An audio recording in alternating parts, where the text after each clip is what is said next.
الحمد للہ رب العالمین والصلاة والسلام علی سید الانبیاء والمرسلین سیدنا و مولانا محمد وعلی آلہ واصحابہ اجمعین اما بعد وعن ابی ہریرہ رضی اللہ تعالی عنہ قال قال رسول اللہ صلی اللہ علیہ وسلم ما من ایام العمل الصالح فیہن احب الی اللہ من هذه الایام الى آخر الحدیث او کما قال رسول اللہ صلی اللہ علیہ وسلم۔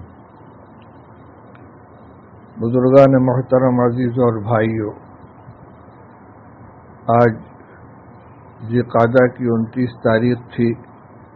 اور اب غروب آفتاب کے بعد ذی الحجہ کا آغاز ہو چکا ہے۔ ذی الحجہ کا مہینہ اپنی خصوصیات، اپنے فضائل اور اپنے مخصوص اعمال کے اعتبار سے سال کے دیگر مہینوں کے مقابلے میں بڑی اہمیت کا حامل ہے۔ کچھ اعمال اس مہینے کے ساتھ مخصوص ہیں، جن میں سب سے اہم اسلام کے 5ویں رکن فریضہ حج کی ادائیگی ہے، جو 8 ذی الحجہ سے 12 ذی الحجہ تک مکہ مکرمہ اور اس کے اطراف کے جو مشاعر ہیں، منی، مزدلفہ، عرفات میں ادا کیے جاتے ہیں۔ دوسرا اہم عمل قربانی کا عمل ہے،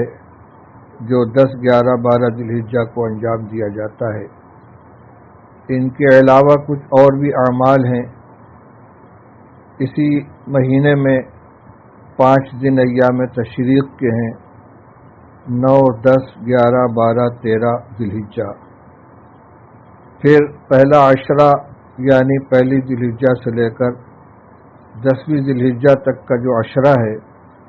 اس کی خاص فضیلت حدیث پاک کے اندر وارد ہوئی ہے۔ ابو ہریرہ رضی اللہ تعالی عنہ کی روایت ہے کہ رسول اللہ صلی اللہ علیہ وسلم نے ارشاد فرمایا کہ کوئی دن ایسے نہیں ہیں کہ جن کے اندر اعمال اللہ تعالیٰ کے نزدیک ان دنوں میں کیے جانے والے اعمال سے زیادہ محبوب ہوں، ان 10 دنوں میں کیے جانے والے اعمال سے زیادہ محبوب ہوں۔ صحابہ رضی اللہ تعالی عنہم نے پوچھا، ولل جہاد یا رسول اللہ، کیا اور دنوں میں کیا جانے والا جہاد فی سبیل اللہ بھی ان 10 دنوں کے اعمال سے زیادہ محبوب نہیں ہے؟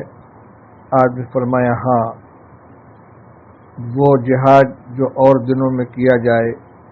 ان ایام میں کیے جانے والے نیک اعمال کے مقابلے میں زیادہ محبوب نہیں ہے، الا یہ کہ کوئی شخص اپنی جان اور مال دونوں کو لے کر نکلے اللہ کے راستے میں، اور پھر اس میں سے کوئی چیز لے کر واپس نہ آئے۔ اس حدیث پاک سے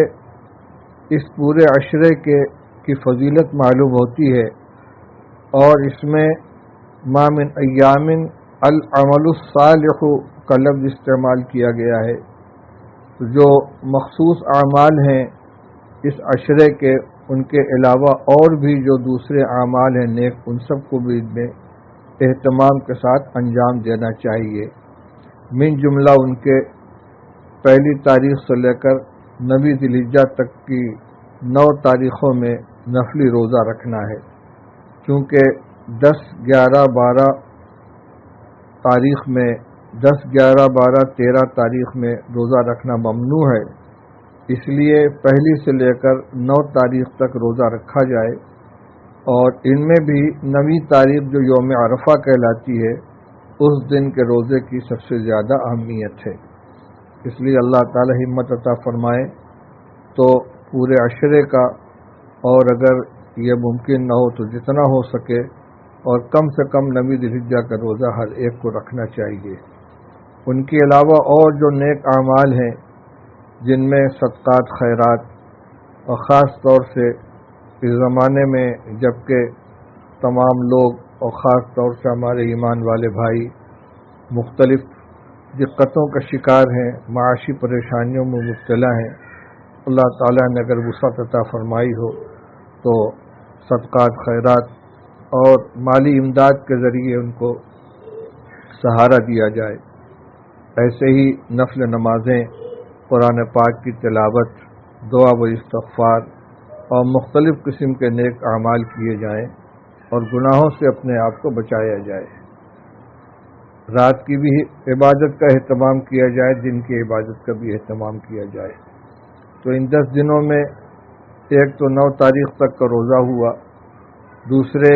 جو نیک اعمال ہیں ان کا اہتمام، اور پھر 10ویں ذی الحجہ سے قربانی کے ایام شروع ہو جاتے ہیں، 10، 11، 12، جس میں ہر صاحب استطاعت کے اوپر قربانی کرنا واجب قرار دیا گیا ہے۔ اور صاحب استطاعت سے مراد وہ شخص ہے کہ جس کے پاس اپنی جس کے پاس نصاب کے بقدر سونا، چاندی، روپیہ، پیسہ، مال تجارت یا روزمرہ کی ضروریات سے فاضل سامان موجود ہو۔ نہ اس کے لیے مال نامی ہونا شرط ہے، نہ اس کے لیے سال پر گزرنا ضروری ہے جو زکوٰۃ کے نصاب میں جو شرطیں ہیں، بلکہ اگر قربانی کے ایام میں 12 تاریخ کے غروب آفتاب سے پہلے تک بھی اگر کوئی شخص مالک ہو جاتا ہے تو اس پر قربانی واجب ہوتی ہے۔ اس وقت کاروباری دقت اور تنگ دستی کی وجہ سے بہت سے لوگ اس صورتحال کا شکار ہیں کہ گھر میں زیورات موجود ہیں یا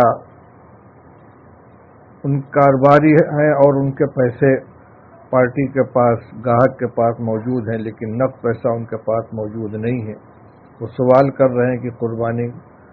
کا واجب ادا کرنے کی کیا شکل ہوگی۔ تو بھائی مسئلہ تو یہی ہے کہ جو صاحب استطاعت ہوگا اس کے ذمہ قربانی واجب ہوگی، اور قربانی کا بدل ایام قربانی میں کچھ بھی نہیں ہے۔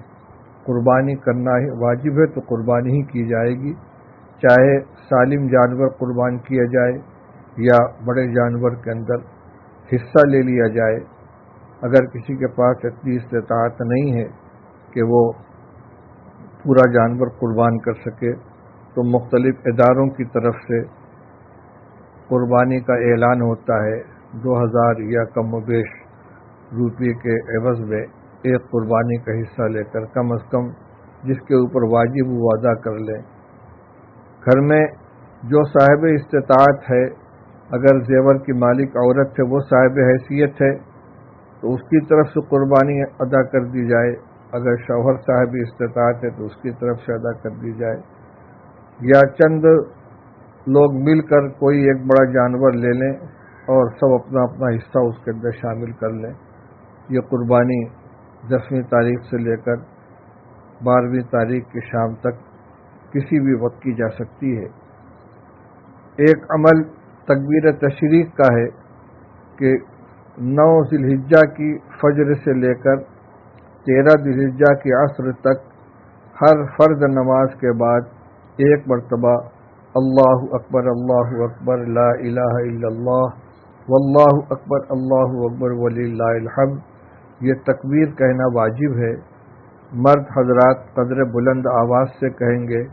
اور خواتین پست آواز سے یہ تکبیریں کہیں گی۔ تکبیر واجب ہونے کے لیے نماز کا باجماعت ہونا بھی شرط نہیں ہے، تنہا نماز پڑھنے والا بھی